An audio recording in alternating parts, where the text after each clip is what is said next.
So this is that other secret from World 2, with the one with the secret exit that I completely forgot about. It's right here. We can clean it up now. No big deal. It's so obvious in hindsight. Huh. Yeah, makes a lot of sense. It really does. Also, unfortunately, it also opens up an entire other section of the level, which unfortunately is going to take up about half of this video. Oh. And all of it is underwater, pretty much. Yeah, that monkey boy's got a reach, hasn't he? A little bit. Do you like floaty physics? Oh, do I? Just wait until you see the other half of this update for some really floaty physics. I forgot the, what is it, the Gentleman's Piece? Gave us the Mega Man X Air Dash. Yeah, that was the shoes, the captain's golden shoes that he got from Timothy, in quotes. I really like the fact that even in this kid's game, a major boss fight was centered around exploiting the elderly.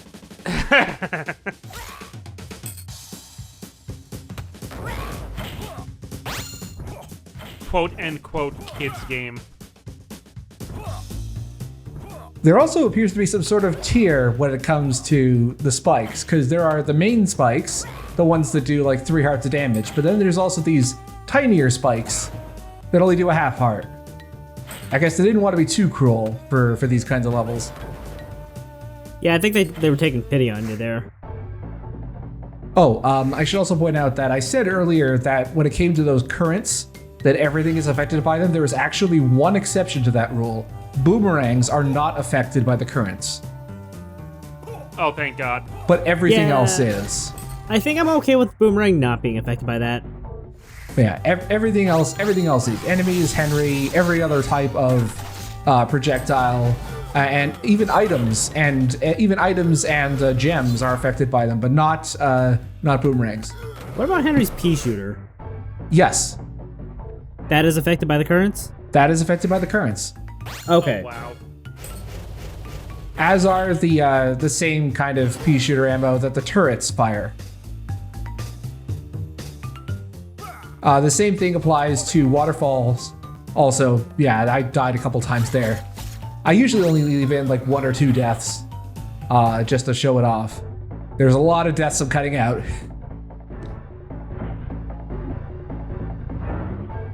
More or less than Castlevania. Considerably more. Like I did mention before that by the time I beat the final boss, I had 70 lives. That was not me bragging. That was just to point out that I needed them. Quote unquote kids game. Yeah, this is definitely getting into NES cruelty, NES platformer cruelty at points here. Oh yeah, but I mean, when the NES was new, we did it and we liked it, and that was the way that we had it, you know. So Just gotta keep getting the kids to pour more quarters into the machine. And it also doesn't help that even to this day, there is no proper like GameFAQs walkthrough for this game. The only one that I've been able to find is just about the location of the secret exits. It doesn't give you strategy for any of the main game at all. So a lot of the stuff that I've been doing has just been, on my own or just consulting with other people who've played it. So what you're saying is you've got a golden opportunity at your hands. Yes, this could be an informative Let's Play. The few Let's Plays that I found of this game have all just been blind. Anyway, we got the Gentleman's Monocle, which is just a basic upgrade for the puzzle meter. Allows us to stare in it longer. And now we're back at the landscape. Speaking of NES cruelty, the secret entrance is underneath the bow here of the ship.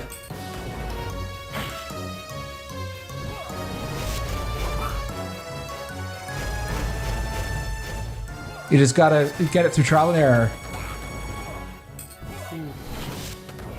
I could swear I've seen some jumps like that in like a Kirby game, but the difference there is that Kirby can just fly. He doesn't care about like bottomless pits unless you're not flying for some reason.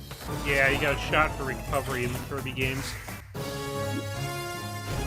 I'm pretty sure there are several cruel platformers that do that as well. Not just I know, Kirby. but I know. Just Kirby was the first that came to mind. Also, there's a bunch of treasure up here if you sort of combine the dash and jump in a clever way. That's a move that kind of seems like an exploit, but I'm glad that the developers actually accounted for it and gave you some stuff to do there. Also, for seemingly no reason, you can shoot the chest to open it early. That's actually a speedrunning technique. There's a thing that speedrunners use where they will time their shots so that the chest is opened as soon as it spawns into frame, and they'll time their shots so that it opens like right away. It's really cool. What's not so cool is this. This is an auto-scroller with the bouncy pads. Ew. Oh god. Yeah, this goes on a bit. So I thought it might be good to bring up something that was brought up in the thread recently.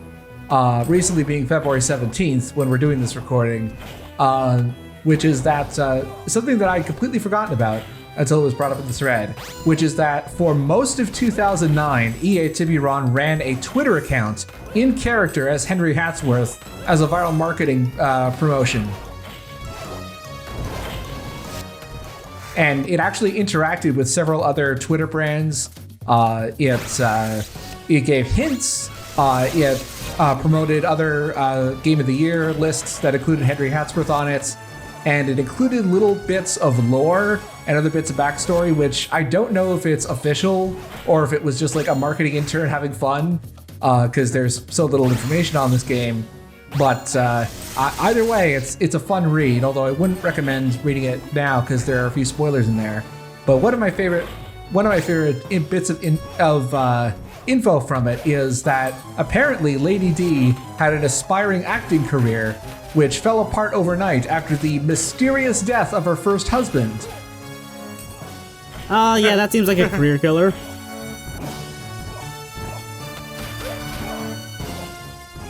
A character-based marketing Twitter just sounds like old hat, but then I realized I'm pretty sure the Sonic the Hedgehog Twitter didn't start doing that until like 2015 or something. Yeah. So this seems like it predates that. Well, those kind of character roleplay things had a long established history on Tumblr, but that was fans doing it. Yeah, no, I'm talking about like in the sense of like marketing. Oh, yeah. Yeah, so it's kind of cool that Henry Hatsworth was kind of ahead of the game there. Even if it wasn't, as long-lived as the Sonic Twitter. Yeah, that's a shame. It was just a little under a year. I think the last post was like December 15th of 2009, and it started in February, just before the game came out. Also, this is difficult, but it's not quite as hard as it looks. It is fairly forgiving at parts. There's a current pushing you forward, and you just have to time your jumps very carefully.